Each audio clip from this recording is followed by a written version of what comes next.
Hola chicos, el día de hoy trabajaremos con los tiempos verbales. ¿Qué son los tiempos verbales? Bueno, pues pasado, presente y futuro, pero hoy nos centraremos únicamente en el pasado.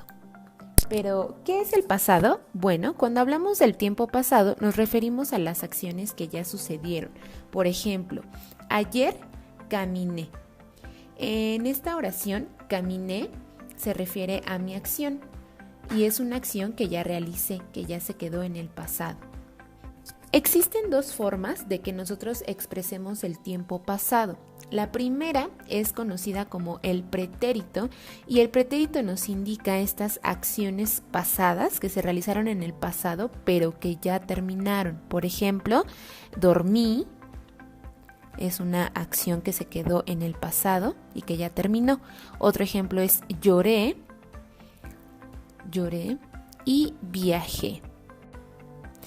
Veamos los ejemplos de oraciones en pretérito que extrajimos de una biografía de un personaje histórico conocido como Frida Kahlo. Entonces, por ejemplo, veamos, número 1, Frida nació el 6 de julio de 1907, en donde encontramos un verbo en pretérito, el cual es nació.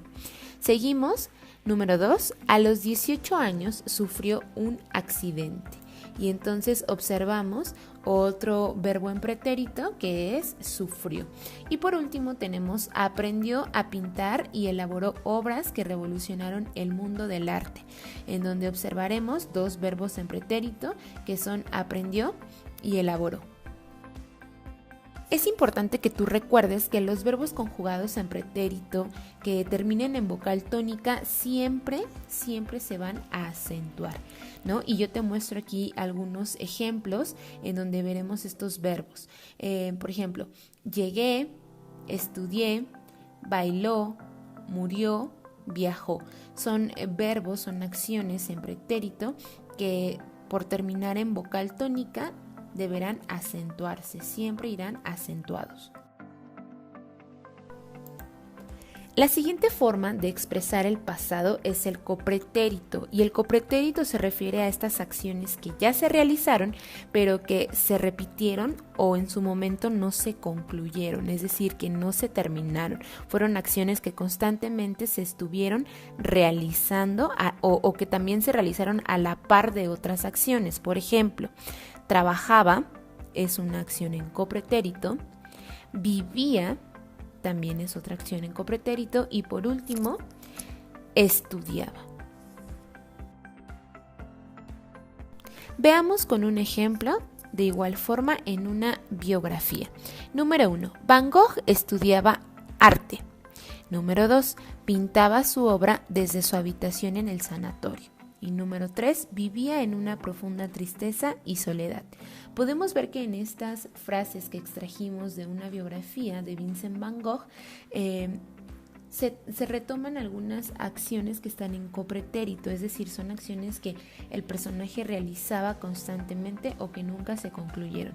Y en este ejemplo veremos que tenemos algunos verbos como estudiaba, pintaba y vivía. Bien, ahora este tiempo verbal, el copretérito, también tiene una terminación. Si nuestros verbos terminan en ar, si nuestros verbos en infinitivo terminan en ar, entonces la conjugación la escribiremos con la terminación aba. Por ejemplo, tenemos aquí tres verbos que terminan en ar y son llegar, hablar y enseñar. Pero yo los voy a conjugar en el tiempo o los voy a conjugar en el tiempo copretérito. Por lo tanto, mis verbos quedarán de la siguiente forma. Llegar, llegaba. Hablar, hablaba. Enseñar, enseñaba. Todos terminan en aba. Muy bien, ahora, si el infinitivo termina en er o ir, entonces los verbos en copretérito llevarán la terminación ia. Por ejemplo, en el video te puse tres verbos que terminan en ir, que son dormir, reír y venir. Y la conjugación en el tiempo copretérito entonces quedaría de la siguiente forma. Dormir, dormía. Reír, reía. Venir, venía. te invito a que tú revises distintas acciones, distintos verbos y los puedas conjugar tanto en el tiempo pretérito como copretérito, para que tú verifiques si lo que yo te acabo de decir pues es correcto.